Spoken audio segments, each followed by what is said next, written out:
Good morning and a warm welcome to you wherever you're tuned in from. As usual, today is Thursday Conversations where we talk about almost everything. And lately we've been talking about businesses, and today is no different. We'd like to apologize for being a bit late. As usual, technology doesn't always go as planned, but we are happy to be finally live. And today we'll be tackling the topic of building a legacy business. And to help us unwrap and unpack that very unique topic is Diana Kolek. Diana is owns a business coaching firm called Evoke Global, and she will be helping us unpack it. So, Diana, please tell us a bit more about yourself. Wow, that's one of those difficult questions in interviews. So basically, I'm a child of God. Um, I am a mother. I am a wife. I'm a daughter. I'm all those things encompassed in one. And I'm also a business lady. I run a company called Evoke Global. I'm one of the directors. And I am so excited to be here to be talking about this topic, building a legacy business. So I'm so excited to be here. I'm also a coach, a purpose coach. That is one of the things that I'm really, really passionate about. And also, I'm a transformational trainer and also a conference speaker. So I'm really excited to be here. Thank you so much, Wamboi, for inviting me to come and talk to the people. And thank you very much, ACK St. James Church Buruburu, for this opportunity. I'm really honored. Karibu sana. We are happy to have you. I'm sure some of us have already seen Diana's bio online. It's very long and very well accomplished. I'm very proud to be associated with you. And in addition, she's on the board of Africa Leading Ladies, a community with over 380,000 women. Most ladies will know this book that is on Facebook, and it provides a platform for African women to gain knowledge, mentorship, and access, and to enable them grow professionally to attain their highest potential. So if you're a woman, you need to be tuned in and tell your friends and tell a friend to join in. So without wasting so much time, Diana, please tell us, what is a legacy business and how does it differ from the traditional businesses that we know? Yeah, so that is a very good question, Wamboi. And I just want to say that a legacy business is a business that outlasts you as a person. You start it, you're the founder, but it outlasts you, it outlives you. You leave it for your children or the people who are working there. You have a succession plan in place such that the business will continue and continue. And it's a business that actually has an impact in people's lives, because if you're doing a business that doesn't have any impact, like the main vision or the main goal of the business is not to create some sort of impact in a human being, then you're actually not you've not created a legacy business. So that is basically what I would say my definition for a legacy business would be. So most of those companies that you've seen have lived for over 100 years. There's a certain culture that has been cultivated in that business. And there's some sort of, succession plan that has been put in place. That's why the business is able to move to the next level. There are so many people out there who have created businesses that are great. They are doing so well. But because they didn't create a succession plan that actually, works well, when they go, you find that the children are fighting over the business and everything. I don't want to name names, but we all know the kind of businesses I'm talking about. So that's basically what I would call a legacy business, something that has an impact, not necessarily a business that was started because someone wants to make money, but it was created because someone wants to make an impact in the society, in the world. Mhm. Yeah. And as you're speaking, what comes to mind is Cadbury's. Cadbury's was actually started by a man and his daughters. Same to Colgate, same Uh-huh. to Coca-Cola, and they have lived on. These organizations have lived on their founders, and 100 years they're still relevant. So we hope we'll Mhm. be able to tackle that today and also start similar businesses in Africa that we can proudly call our own. So why do we Yes. need to build a legacy business? Why is it so important for us to remain relevant 100 years later? Yes. So, Wamboi, let me just tell you something. One of the things that really makes me to be very passionate about what I do is because of what businesses do for our countries, our economies. And I always, when I'm feeling down, sometimes when you're running a business, you might feel down and you're feeling like, what really makes me want to continue doing this. And for me, my thing is I look at the statistics, and I just wanted to share a little bit of some statistics that I got here. So there's one year from an organization called Small Business Facts. It's I think it's a government organization or something like that from the States. And I saw a document here where they were talking about two-thirds of businesses with employees survive at least 2 years, and about half survive at least 5 years. Half, you can imagine half. If you have like almost 2 million businesses, you're talking about half of them survive. And then there's something else that I saw here from an article from the Standard newspaper, but it was online, which was done by someone called Dominic Omondi. He was saying that 400,000 SMEs die every year, annually. Can you imagine? I mean, those statistics are just crazy. There's another, I think it was the same person who wrote that, micro and small and medium-sized enterprises.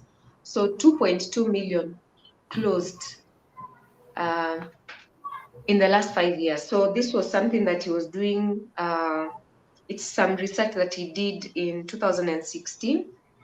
Then the other thing that he said was 46% die in their first year. Now this is Kenya.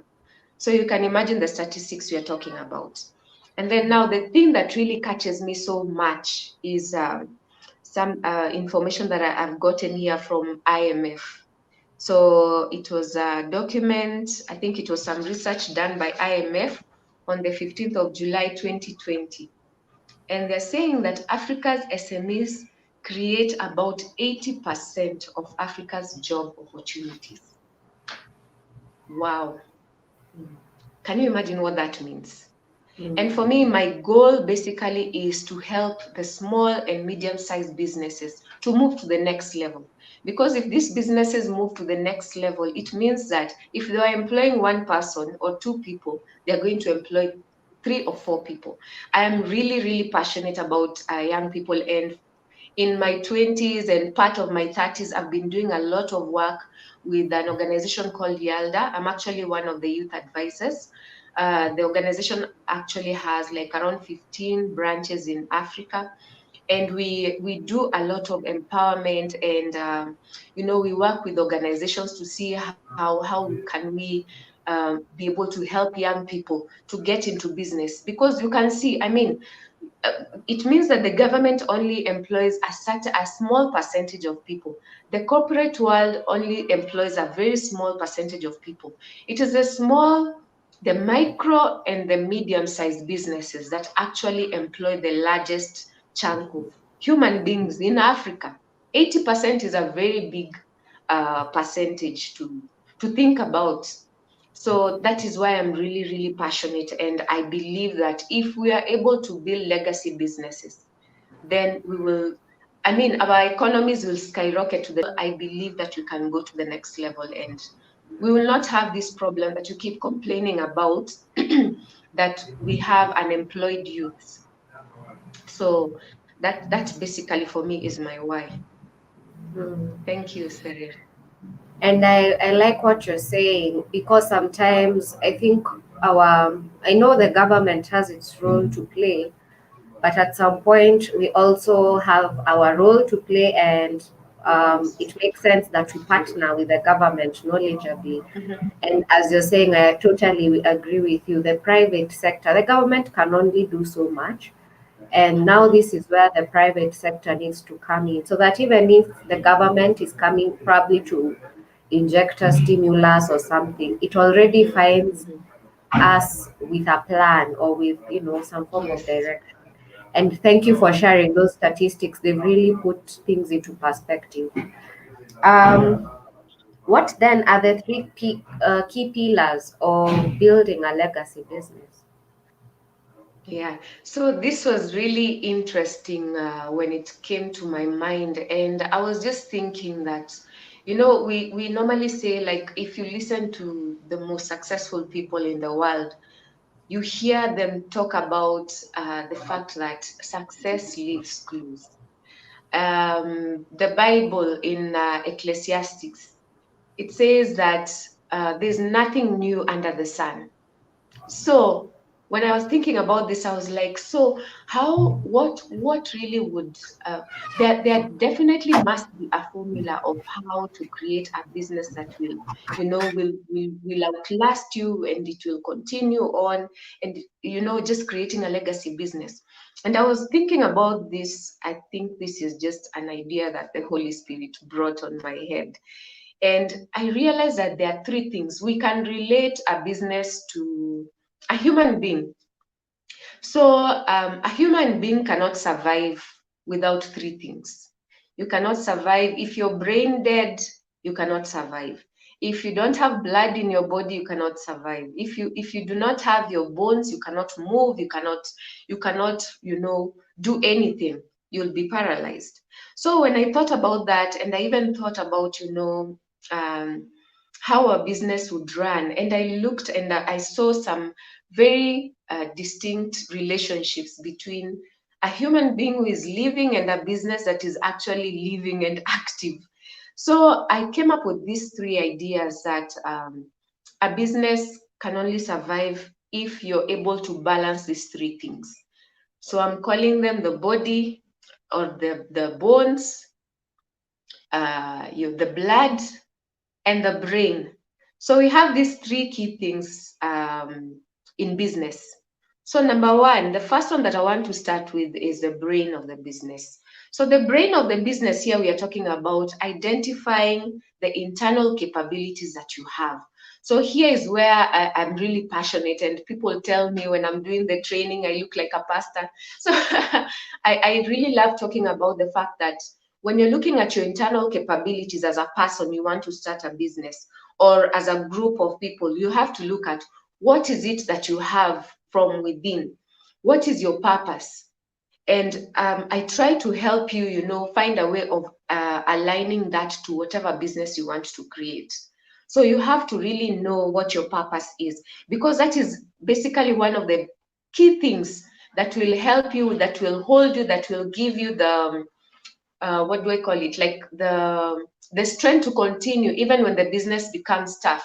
Most people, when business becomes tough, they just decide, you know what, let me leave it alone, let me start another business. But if your business, the business that you started, is really in line with your purpose, then you will not give up. You will keep moving forward. So you have to identify your internal capabilities.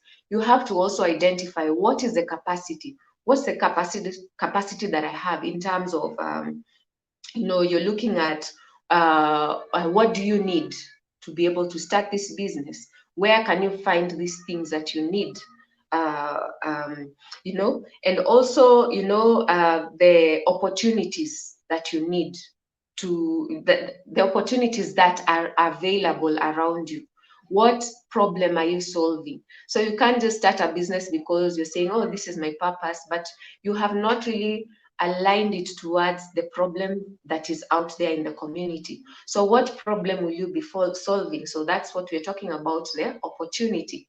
So all these things together will form the brain of the business, will form the vision of the business. Where do you want to go? what impact do you want to create in the community or in the country?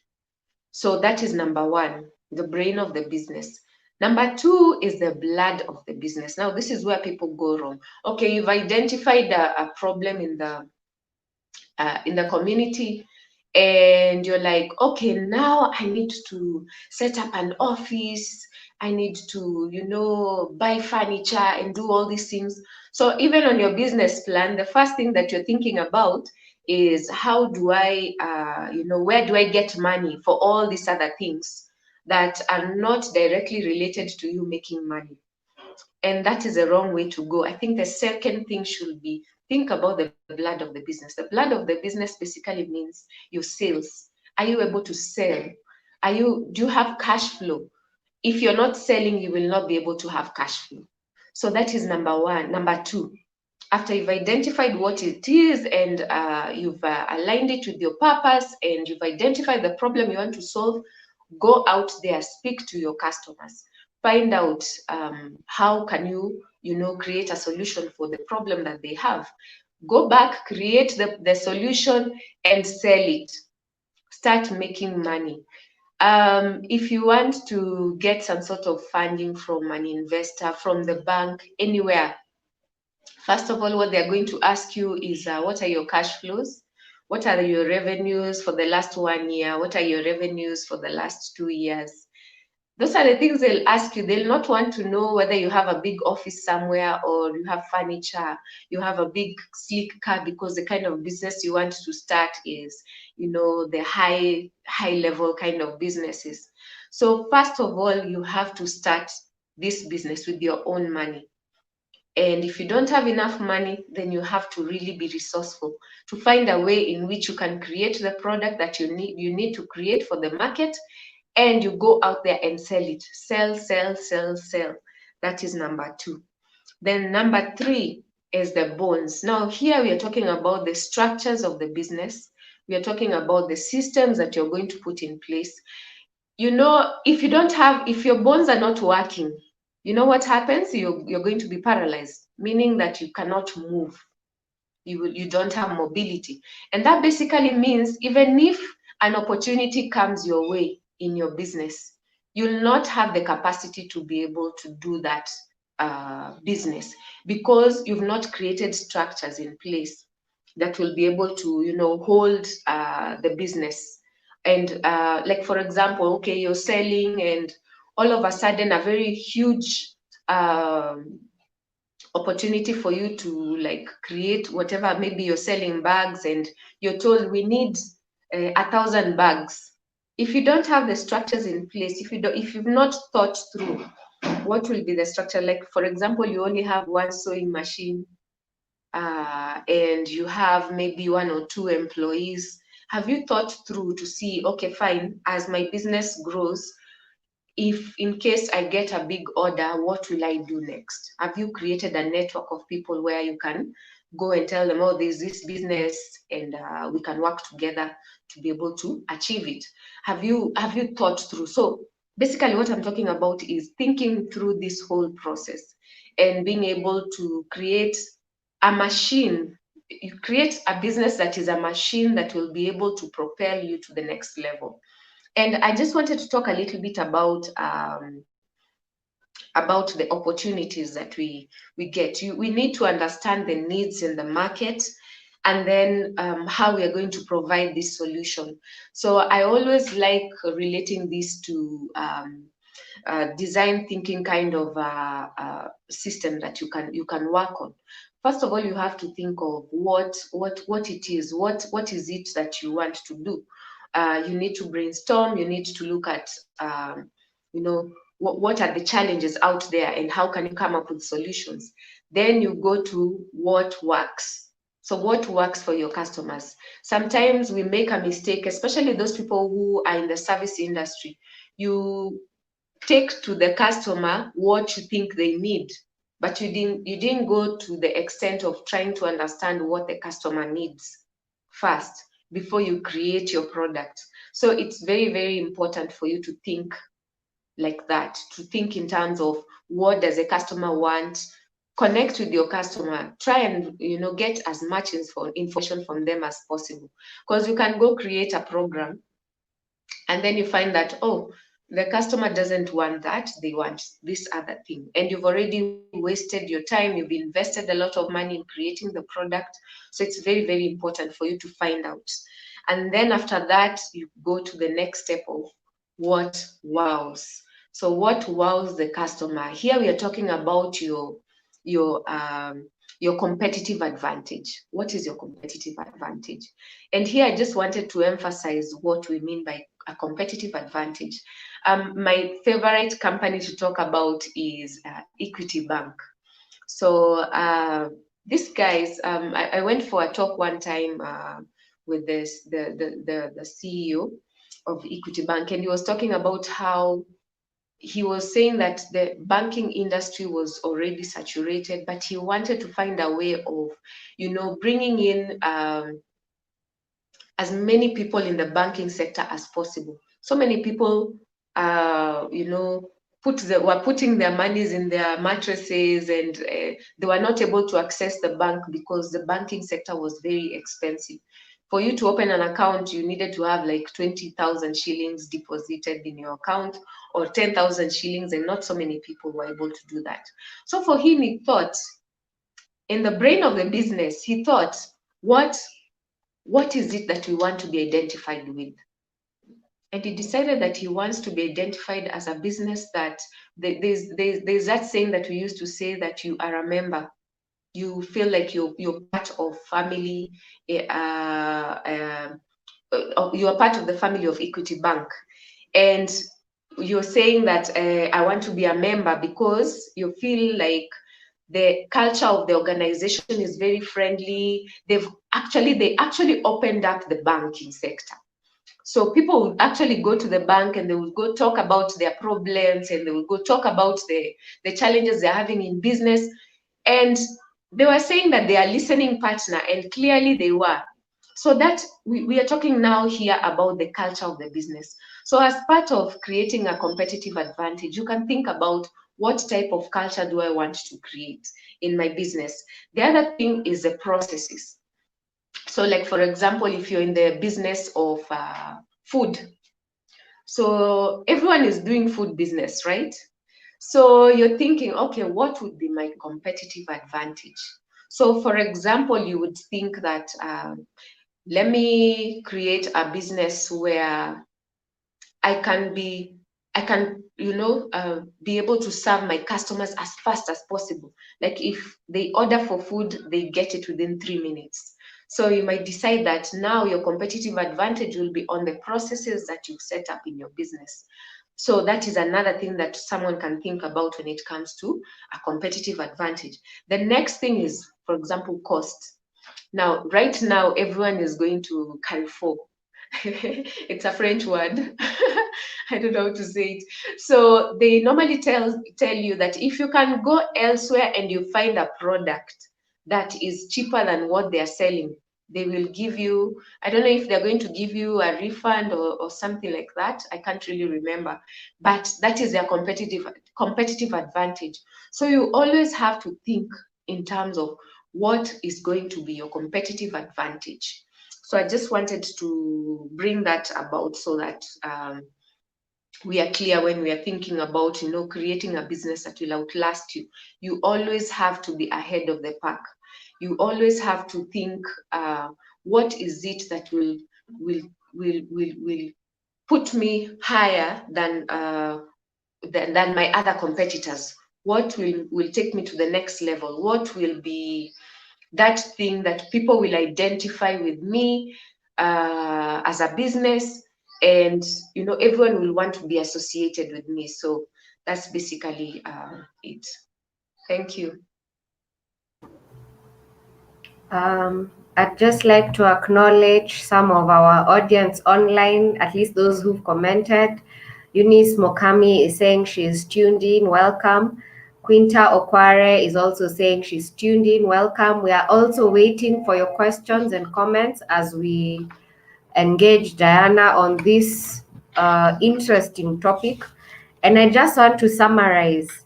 everything you've said about the 3 Bs. I prefer to call them the Yes. 3 Bs. There's some time we lost you, so in case you missed anything, just let me know. And so you are saying we can use the analogy of brain, blood, and bones, which are vital to human life, and the same is true for our business. And the brain of the business includes the internal capabilities of that business, of the business owner, sorry, and the resources they bring. And these are the internal, your skills, your competencies. We usually want to know who's behind the board of something. What experience are they bringing? What's their educational background, or any other experience for that matter, business? It's very important in how the business is run. And for that to be also useful, the business owner needs to know what their purpose is, because it's something that they need to enjoy and be passionate about. Also, what opportunities are surrounding that business, and opportunities could also mean the needs of the customers around them, because we could be having uh, sand, selling sand to the Arabs, we would be losing relevance. And we also talk about blood. This refers to the sales, the cash flows. Before we buy an office desk, before we rent an office, before we buy stationery, we need to be asking how much are the sales, and are those sales enough to sustain the operational costs, which do not bring income really. And for this to happen, we need to be in touch with our customers. We need to be constantly engaging them, listening to their feedback, listening to their needs, and the needs of customers keep changing. We need to avoid spending on non-essentials. We need to be resourceful in the event that, a change is needed in the business. It's not everything all the time that the money will be available. Can we be creative? Can we be resourceful through our networks? And I love the 3 B. You said if we don't have bones, if our business does not have bones, it will be paralyzed. It will not move. And that refers to the structures that guide our everyday operations, and also the capacity to handle the needs in the market. And I like what you've said, because a while back, I think why many people are not able to access AGOA is because the tonnage, like for example, especially farmers, because I know we have very many small scale farmers. Maybe you're producing maybe 500, your capacity is probably 500 hens, and then the order comes for a ton every week, and you realize that's beyond what you're able. And so you realize you either have to partner with other farmers to meet that demand, or miss out on the opportunity altogether. And so those are things we need to think about before the opportunities come, so that when they come, we are not, left stranded. We do not disappoint our customers. You've also talked about listening to the customer and thinking about your competitive advantage. Why should your customer come to you? Why should they leave the competition and come to you? What is it that you're fulfilling for them that makes them choose you over other competitors? And give the very good example of equity and processes that keep delivering that to your customer. I don't know if there's anything we have left out. There was a time the network was interrupting, so we might have missed a few things. Yeah, actually, you've really put it very well. And I just Diana, wanted to did we add miss out something anything? small. Unfortunately for us as Christians, we are more. Can you hear me? Your video is. Yes. It's okay, Okay, I you can can hear. hear me. Okay. So Yeah. I feel that we as Christians have not really capitalized on our numbers and the kind of things we can do as Christians, especially in business. If you look at people out there like the Muslims, these people work as a community. Look at Manu Chandaria. I mean, this is like a whole family, and everyone is in line. They are working together. You can imagine the amount of billions they have as a family, and all the businesses are run by, these people. You can look at, the Muslims. If you look at downtown Nairobi right now, most of those buildings have been bought by the Muslims, and it's not just one Muslim. There's so many of them coming together to to do big stuff. The other problem that we have is here in Africa, we've not been able to come together, because you can imagine the markets in Europe, the markets in the States, these are huge markets. In Asia, these are huge markets. So how are we as Africa? How can we compete if we don't come together? And this starts from our individual small businesses. How can we come together to be able to even get this huge funding that is available? There are some organizations that will not fund you if you're only talking about a few millions. There are some organizations that are talking about funding 100 million and above. And for you to be funded that kind of money, you need the capacity. So they'll ask you, and you just tell them, oh, you're a small business and you're only doing maybe 10 million in a year.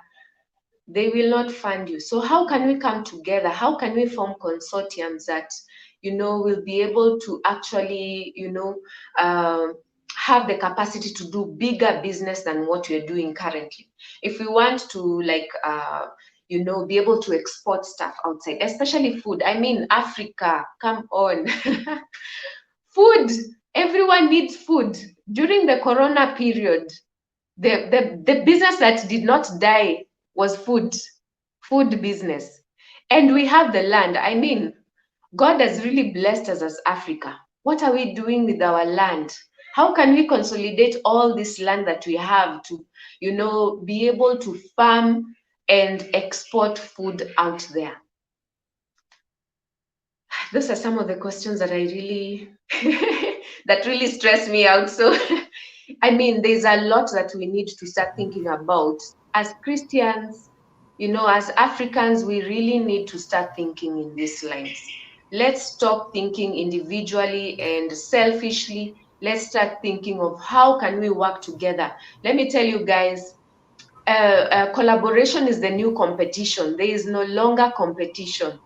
It doesn't help anyone. It's about time we started collaborating with each other. It's about time we started working with each other. Because you can imagine, if you alone, you can only make revenue of maybe a million.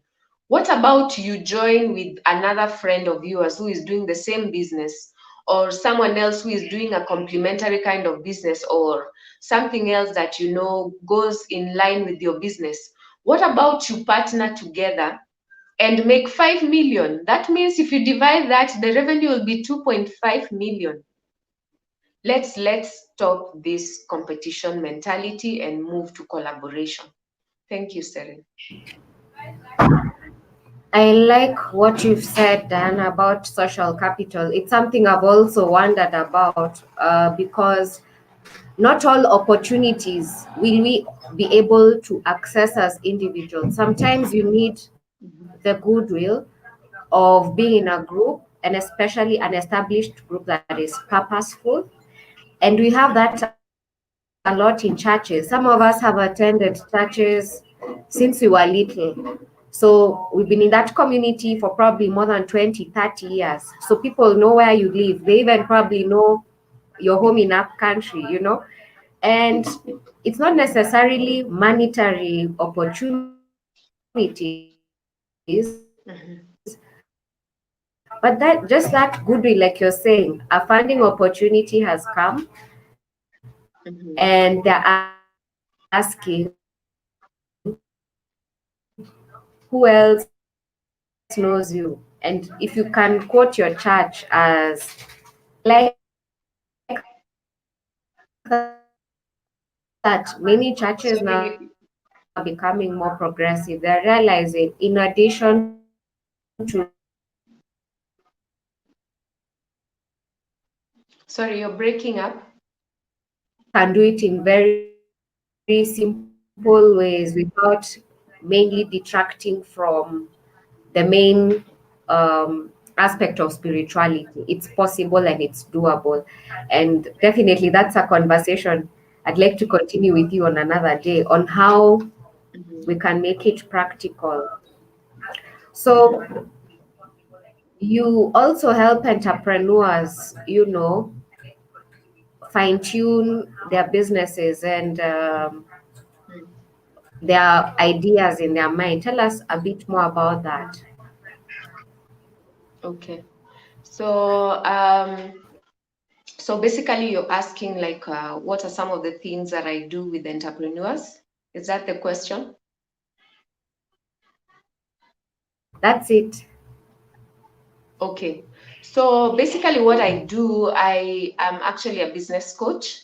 So I work one-on-one with the entrepreneurs. I've been doing that for a very long time now, and I realized that in the process, instead of the businesses progressing, maybe they came to me because they had a problem with their cash flow, or they were not able to work out a way in which they can pay themselves from the business, and then they separate the business from the personal, because most of the small businesses and the micro businesses, most of them have their incomes intertwined, like the personal income or their personal expenses are intertwined in the business expenses and in the business revenues.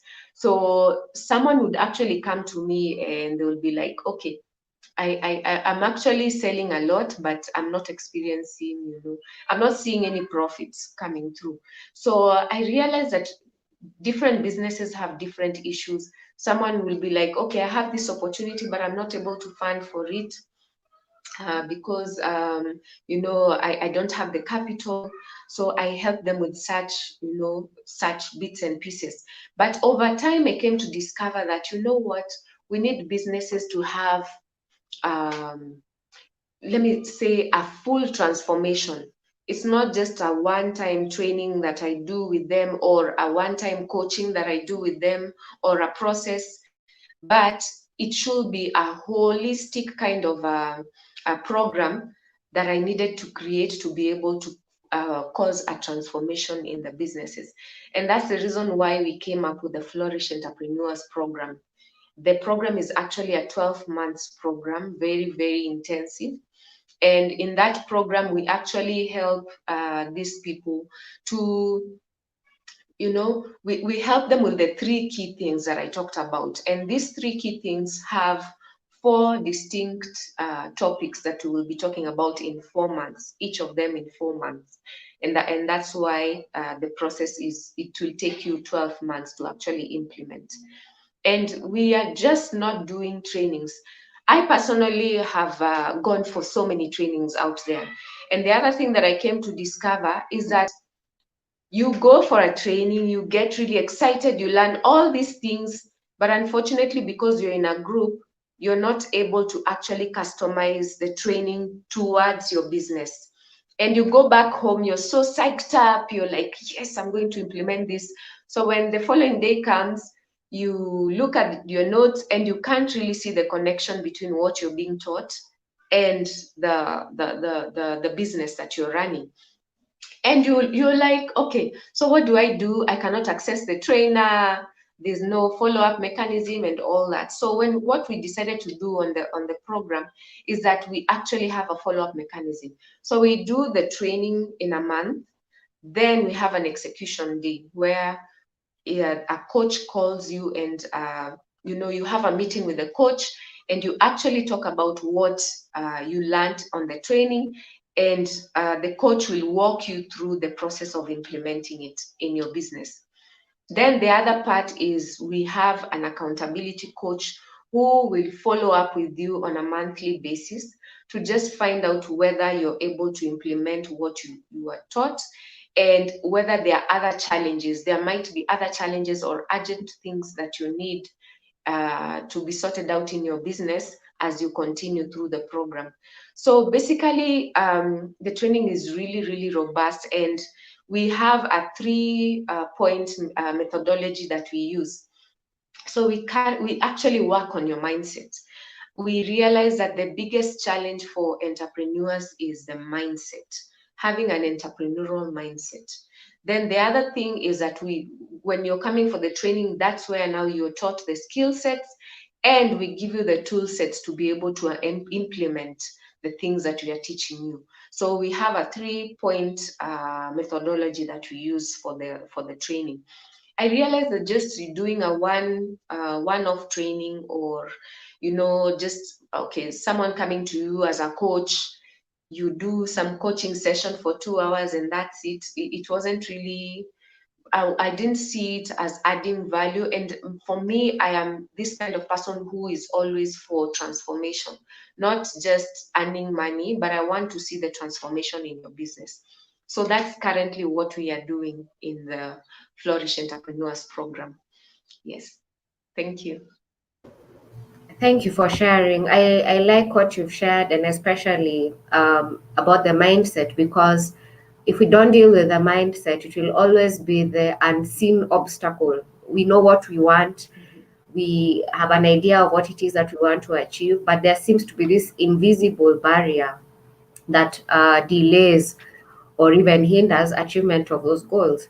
And so, do you think our education system currently supports a legacy mindset? Mm-hmm. Now that is really a very good one. It's interesting. I would say that there's a lot that we've learned from school. I don't want to disapprove that school is not good, especially for someone who is thinking of getting into business. But unfortunately, even for those people who are getting in the employment scene, we do not get to learn a lot of soft skills that are really required in the job market. And forget about even the job market. In business, every client that you have is your employer. So you can imagine, if you do not have the skill set, or you can call them the soft skills that you need to be able to, deal with the complexities that come with running a business, then you will not be successful. And these are things that you don't really learn. Like, there's no specific class that you will learn how, the soft skills that you need in business. And, we are talking here about being consistent, being, being persistent in whatever you want, not giving up, these kind of things that maybe you just learn in life, depending on the kind of circumstance that or the background that you've come from. These are some of the things that, and also the other thing is, building character. Character building, we're talking here about, being someone who is able to work under pressure. These are the things that we are asked for on our CVs. And even in business, when a customer employs you to do a job for them, I mean, are you able to work under pressure? They'll tell you, we need those things in the next 2 days. And maybe it takes you 5 days to be able to, produce whatever you need to produce. So do you have the emotional intelligence to be able to just explain to the customer nicely so that they can understand? Do you have this, this kind of skills? Are you this kind of person who is teachable? We normally say that the customer is king. Are you able to listen to your customer and, learn from what your customer is telling you and implement that in your business? Because when the customer tells you something, it means that is basically what they need. So are you this kind of person who believes that whatever I've created, this is what the customer needs and this is it, we are not changing? Have you created a listening kind of culture in your business, that your employees will actually listen to the customer and acknowledge what the customer is saying, and even follow up to ensure that some of the things they've suggested have been implemented? Do you have a follow-up mechanism whereby you will go back to the customer and tell them, you told us ABCD, we've been able to implement it, and this is what we are offering you now? And then the other thing that I think is critical, which we might not be able to, learn from school, is basically the mindset. Having an entrepreneurial mindset, We are taught, unfortunately, also from the background that we come from, our education sector is more centered on, you becoming an employee. That's basically, even the discipline that you get in school, you're taught to just vomit what the lecturer or the teacher has spoken. You're not given the opportunity to think outside the box.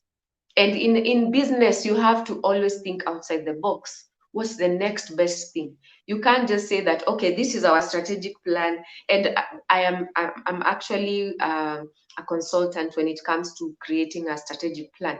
I always tell people, I don't just do strategic planning, but I also help you with the implementation, because that's where the problem comes in.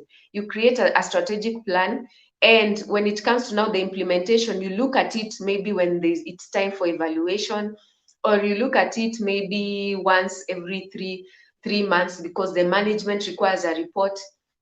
But it should be something that you use on a day-to-day basis. You have to keep implementing it. So I always say that the business plan is not a static document, it's a living document that is supposed to guide your business. So you can imagine, if you have this mindset of an employee instead of an entrepreneur, you will keep these things and you will not even look at, okay, what's new, what's coming up.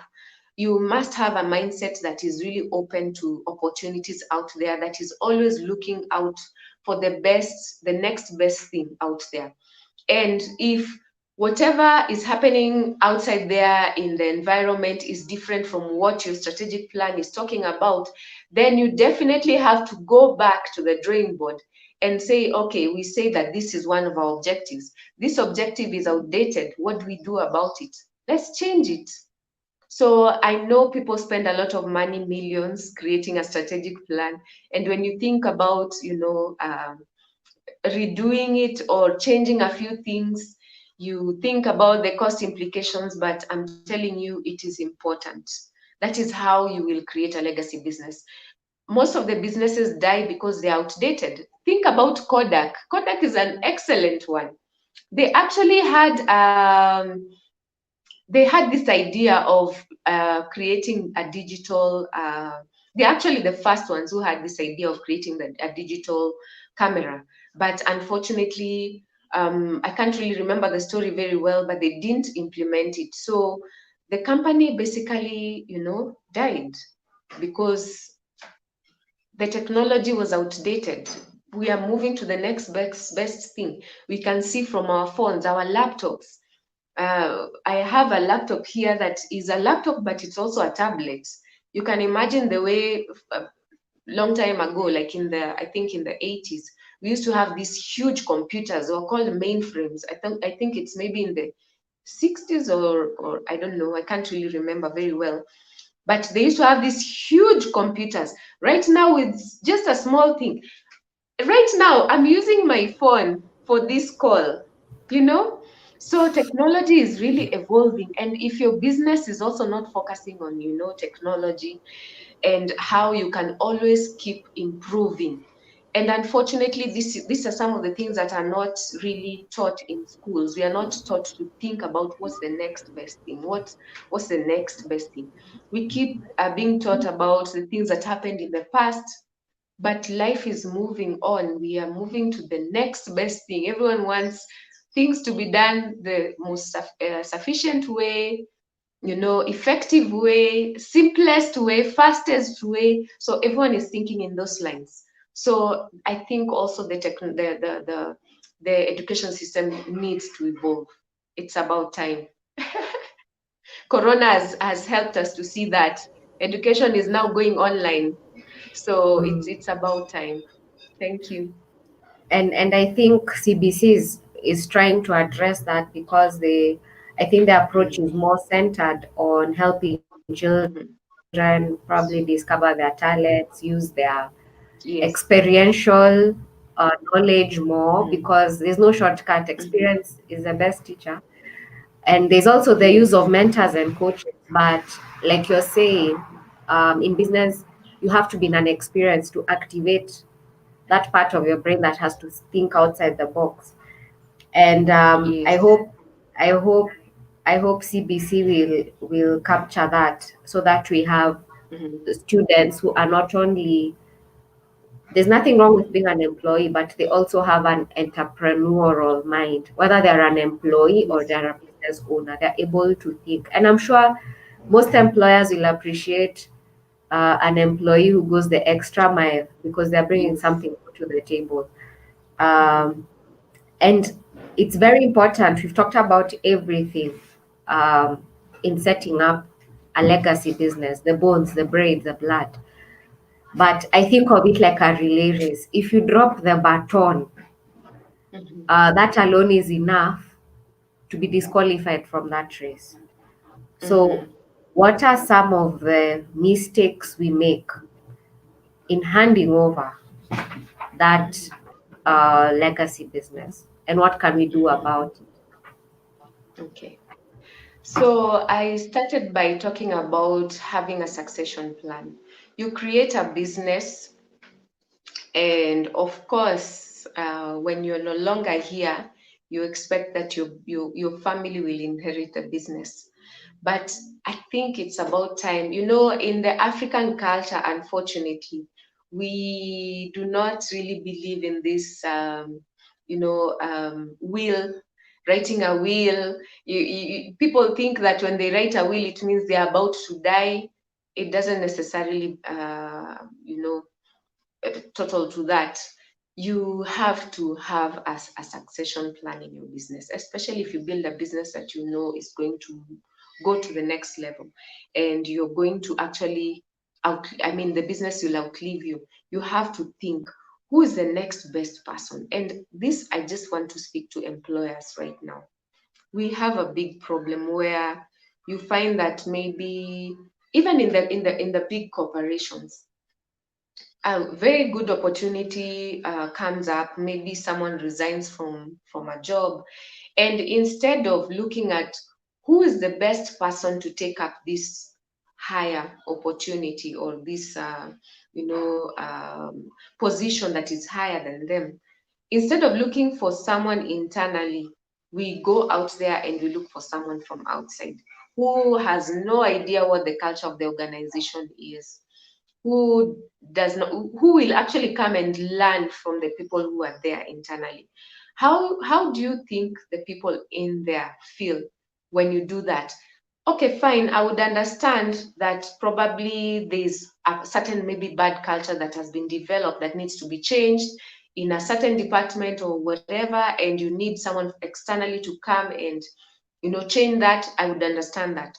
But if everything is working out well, why wouldn't you promote someone who has been there in the organization, who has been loyal to the organization?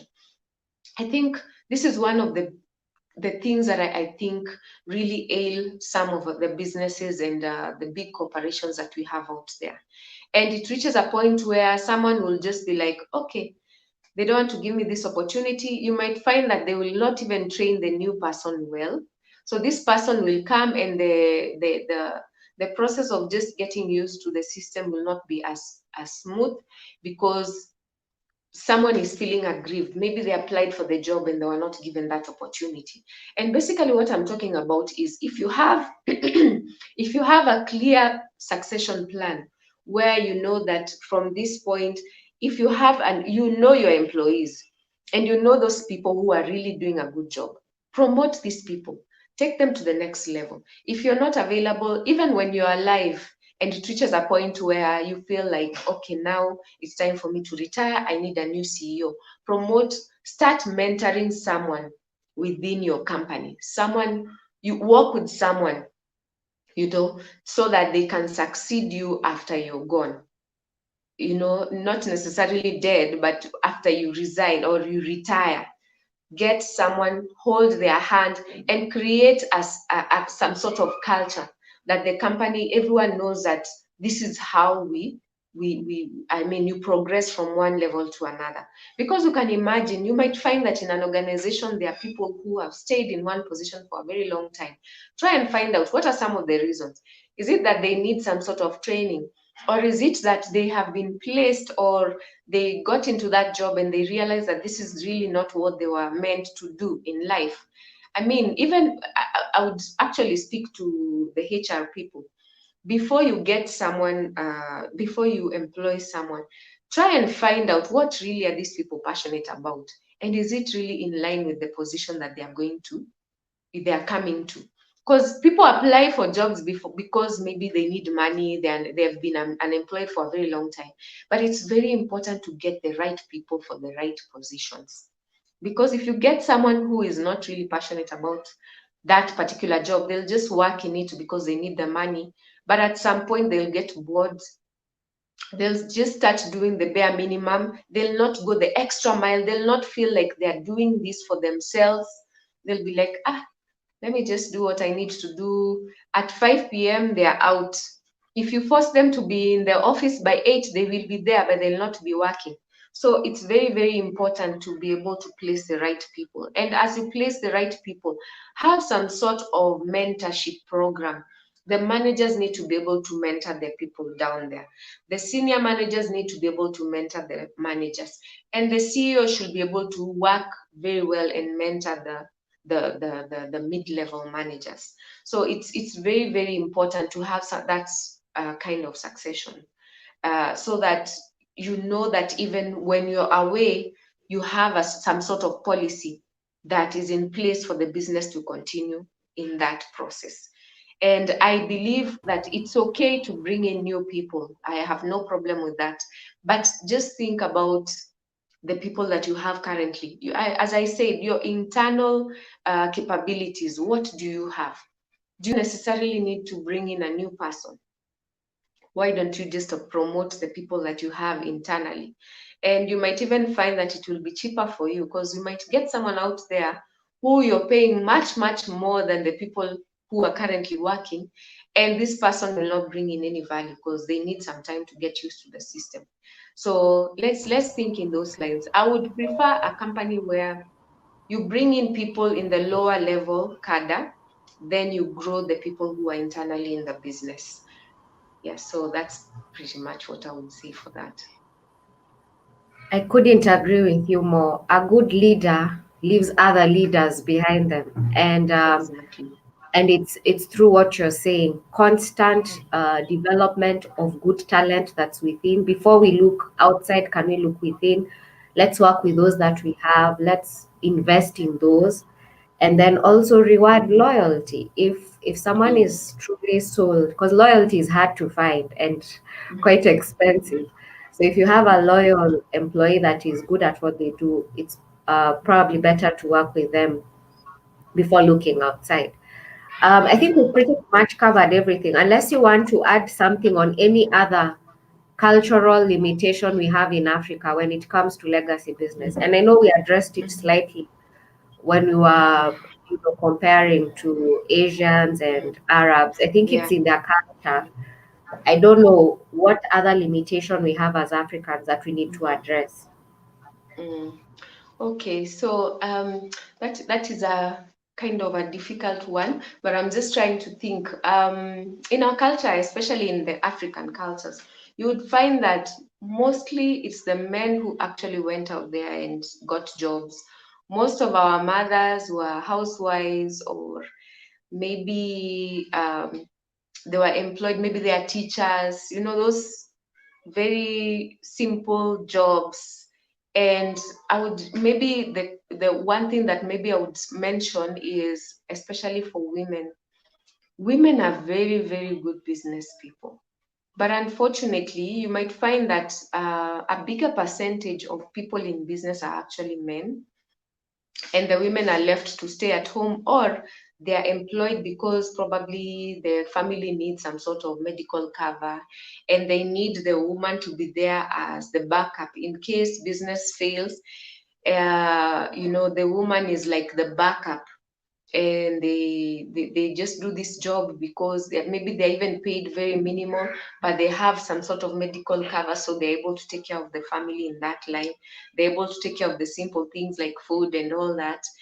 But I believe that it's about time, as Africa. And right now, there's so many women, getting into business.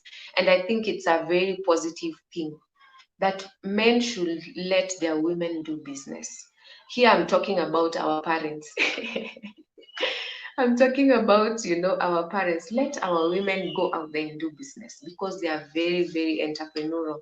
You give a woman 50 shillings, you leave them with 50 shillings, and they'll be able to feed their children. They'll be able to ensure, like, everything is taken care of. You come back home and you're wondering, how is it that we have They'll meat still, on the table? How is yeah, it that we have yeah. meat on the table and I only left 50 shillings? Maybe this woman decided, you know what, let me go and buy mangoes. People love mangoes. So she bought 50 shillings. She used 50 shillings to go and buy mangoes. She sold the mangoes and now she has 200 shillings. And you come back as a man and you find that there's meat on the table and you're wondering, hey, this 50 shillings, how did it multiply? So women are so entrepreneurial. And one thing I love this saying that says that when you teach a woman, you actually teach a community or you teach a village. You take a woman to school and you've actually educated the whole community. So it's very, very important for our men to take their women as partners and people who they can depend on, and they give them the opportunities. If you're a man and your wife is a stay-home mom, please give her some capital. Let her start something outside there, outside the home. Let her start something and you'll be shocked. You'll not even need to be giving her money every day for food. Let's start empowering our women. I'm really passionate about women, and one of the things that I think our culture has really, as Africa, has not really worked for us is the fact that women have been sidelined and we've not been empowered so much to be able to, take up some of these opportunities out there. And we have this great mind and we are very, very entrepreneurial, I must say, as women. So I would just want to encourage the men out there to think about it. Women are naturally incubators and multipliers, and they bring the same nurturers as well. They're very patient, Yes, and yes, they bring that skill set with them and competency to business. And yes. with the right support, as you say, and guidance, they will be able to create impact. So our time is up. I wish we could have you for longer, or probably we consider a part two where we delve deeper. But Yes, just you're quickly tell right. us where we can find you, what are your contacts, and anyone who wants to pursue anything further with you, where can they find you? Okay. So you can find me. My name on Facebook is Diana Kolek. So you can find me on Facebook, leave me a message on Facebook. I can also share my number. You can call me. My number is 0721 332 897. That's 0721 332 897. You can also send me an email. So let me just give you my Gmail because it's easier. That's Diana Olwangu. That's my husband's name. OLWANGU. Olwangu. That's Diana Olwangu at gmail.com. So I think maybe Wamboi, you can just put it on the chat, Mm. on the chat box so that people can get it clearly. So you can find me, send me a text, call me, and we can talk some more. Thank Mm. you. Thank you too. And with that, we come to the end of our show today. And sorry for starting a bit late, but so we'll have to end it. And so, see you next Thursday for another episode of this. Thank you. Thank you so much. Thank you, Wamboi, for the invitation. Thank you, St. James Church, ACK. Thank you very much for this opportunity, and I really appreciate. Hope to connect with you guys, and let's build a legacy business. Thank I you. agree. Okay, kwaheri. Thank you so much.